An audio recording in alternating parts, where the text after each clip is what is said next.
Hello, YouTube. Welcome to my channel, Marriage, Politics, and Sports. Today, I got another one of my dinner with my loved ones. Every Sunday or so, we I cook dinner for everybody, my wife, my daughters, and I have a good time doing it. It's one of the habits that I picked up over the years, and so I like to go through what I did. Now, these are all stills. I'm not like P. Diddy. I don't have to be all in the video and all that kind of stuff. I just like to just kind of talk about the steps I go through. We have dinner at 3 o'clock every on Sundays when we do have dinner. So I use that as a way of timing how I'm gonna cook all the food so it's nice, hot, and ready all around dinner time. So nothing gets cold and everybody can have a piece of warm, hot meal at the same time on their plate. And it's a skill. I pride myself in trying to do that. I don't always succeed 100% of the time, but I'm always close. Anyway, please like, share, and subscribe to my channel. Hit the like button for these videos because I think, what I say on these things kind of resonate with folks because, most of us in our family structure today, everybody's going 7 ways from Sunday.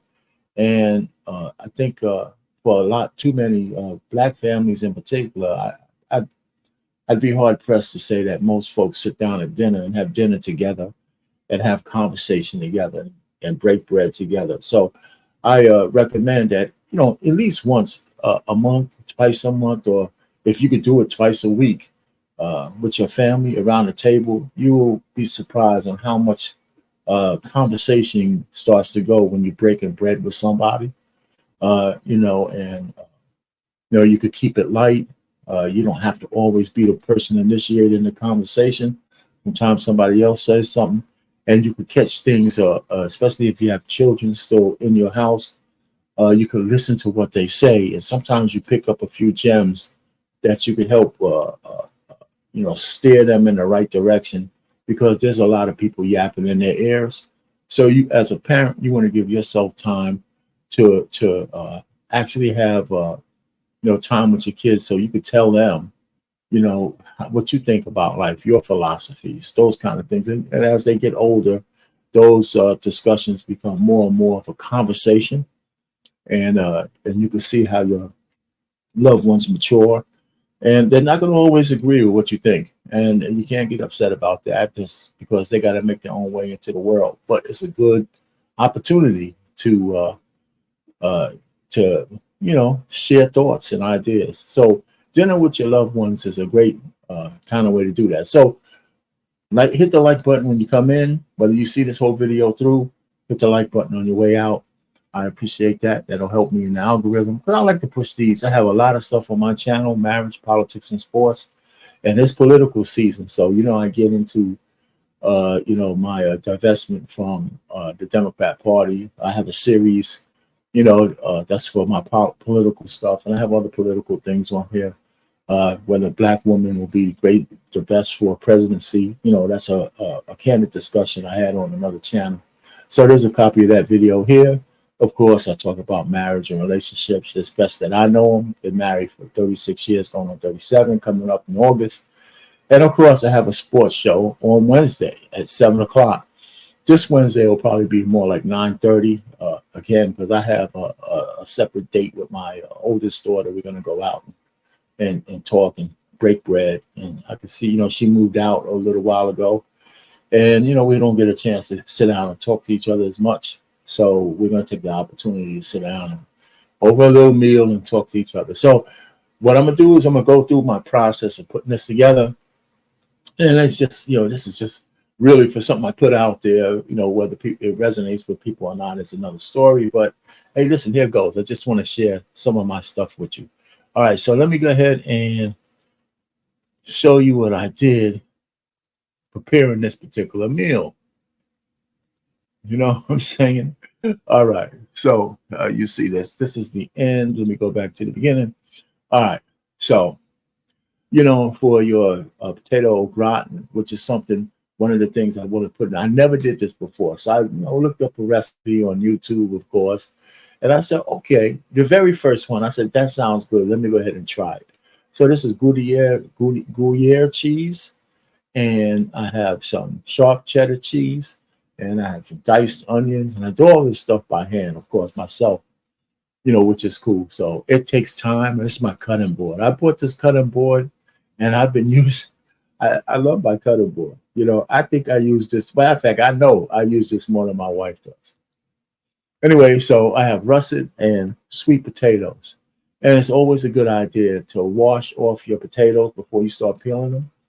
So this is before, so that you wash them off before you peel them. Try to get all the dirt and bacteria off the skin as much as you can. Even though you're going to cut the skin off, you just want to take it off. So, and it makes it easier to peel, by the way. All right, so once you peel them as best you can, I put them in water. Now, I found out you put the potatoes in water, and you can see the density of sweet potatoes compared to the russet potatoes.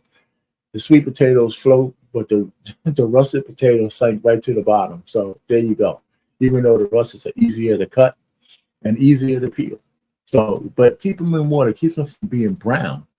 So I didn't know that, but you learn something new as you go through all these things. People have some great tips when you want to learn how to cook. All right, so it's kind of messy, but I made this cheese sauce, right? To have some the onions I put in there, some butter, some flour, and then all the cheese and 2 cups of milk, right? You stir it up, it really starts to thicken up, so you keep whisking all the way through. And once this is done, you don't have to keep tending to it. You can sit down and just heat it up a little bit when you get ready to use it. So forgive the mess. I'm a man, whatever. This is what a chef does. He's going to splash a little bit. So that's what happened. So here's the cut up potatoes. You see how I lined them up. And it's funny, the russet and the sweet potatoes side by side, that blending of flavors of different potatoes. It's really, it was really a novel idea. That's why I like this recipe the best when I saw it. Matter of fact, this is the first one, and this is the first and only one I really went through. And I said, well, that's a great idea. Two different kind of potatoes. I like blending stuff together anyway. So then you put the sauce on top of the potatoes, and this is before they get cooked. So it's, you got the cheese sauce and all that. You move the potatoes so all that sauce gets in between them, And then here's the fish that I had: catfish, monkfish, and salmon, right? And of course, you can see it is really, I seasoned all of them real well. And then what I did with them to cook them, I put them in the smoker with some hickory wood, So I put them in the smoker and around 220 degrees or something like that. It doesn't take long to cook fish, but I made sure it was in there long enough so they were done. But you want them to you don't want them to dry out.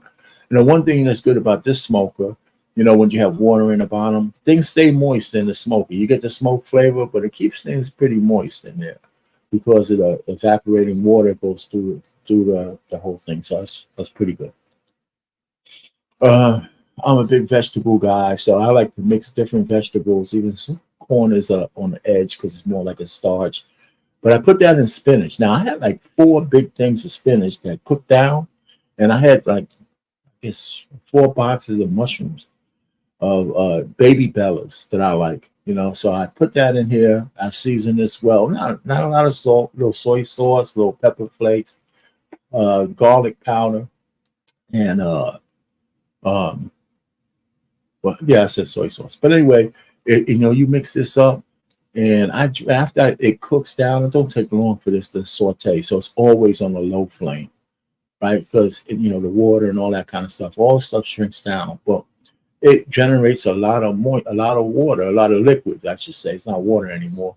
So I drain that off as best I can. So this is not like swimming in all the water, especially when you want to have leftovers.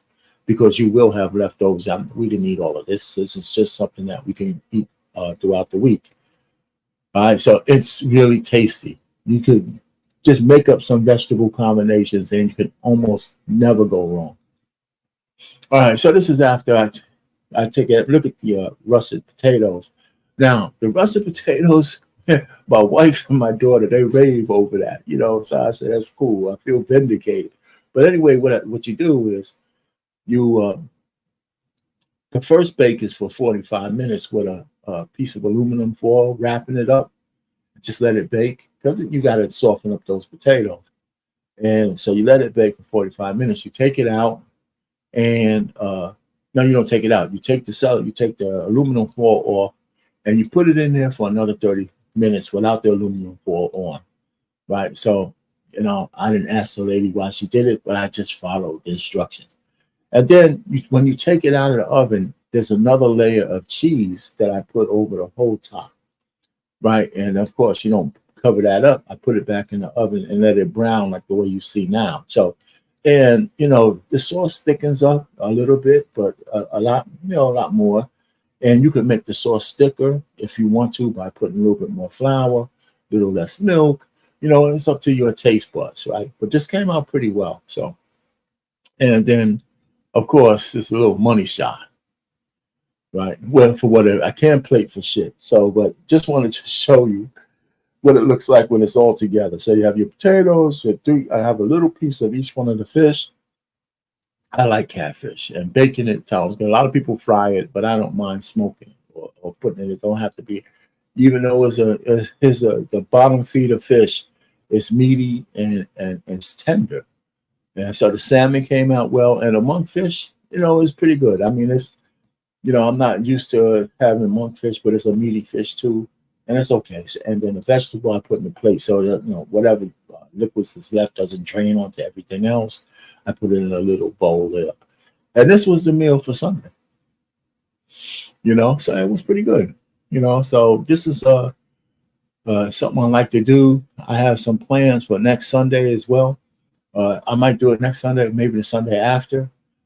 Listen, I tell people, if you're a family man and you and your wife, your kids, everybody's on the go, they're teenagers, they just want to grab something to eat and go back to their rooms, you could designate a day. Designate a day. It doesn't have to be Sunday. But there's a day you could mandate that. Listen, and more than one day. Some families do it every day, and that's the best, right? But with hectic schedules, sometimes it's crazy to be able, if both parents are working, that all of a sudden you're going to have sit-down dinners every day. If you set that up, then that's great too. But if you find yourself never sitting down at the table with your family, you got to pick a day. You got to start the process. Find a day. And then as parents, just mandate everybody sit at the table. And then once you get used to that day, that time, people schedule their lives behind that dinner time, and you keep the conversations light, and you let the conversations go where they naturally will go. And you'll find some things out about your kids once you start talking to them under the setting, when they get relaxed, that you might not otherwise find out. So it's a good idea to have dinner with your loved ones at least once a week, or if you do it more, great. But don't let months go by, or years, heaven forbid, go by where you don't sit down and talk to your people. Anyway, and to the fellas, listen, I like to cook. Some of you guys don't want to be in the kitchen at all. You might be listening to this bullshit that, you're not a man if you cook and shit in your household. There could be nothing further from the truth. You do know that the best chefs are men. And not only that, let me tell you, if you're a single guy, you only eat out, eat takeout and all that kind of shit. First, that's not healthy. Second, you're missing out, because especially if you date heavily, listen, if you have a woman that you want to woo, if you know how to cook her a meal, and she's chilling in your spot and you got a nice hot meal, the house is smelling like, seasons and seasoning and great food. Let me tell you, feeding a lady, you're more than halfway there. You know what I'm saying? You're more than halfway there. And it's be up to you to blow it by saying something stupid. Anyway, R. Payne, Marriage, Politics, and Sports. Over and out.